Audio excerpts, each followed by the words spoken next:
wabarakatuh. Kami masyarakat Kuta Malaka, Kabupaten Aceh Besar menyatakan dengan ini kami anti terhadap berita hoak. 1. Anti isu sara dan penyebaran kebencian.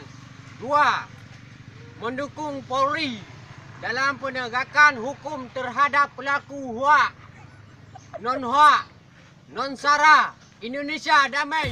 Yeah!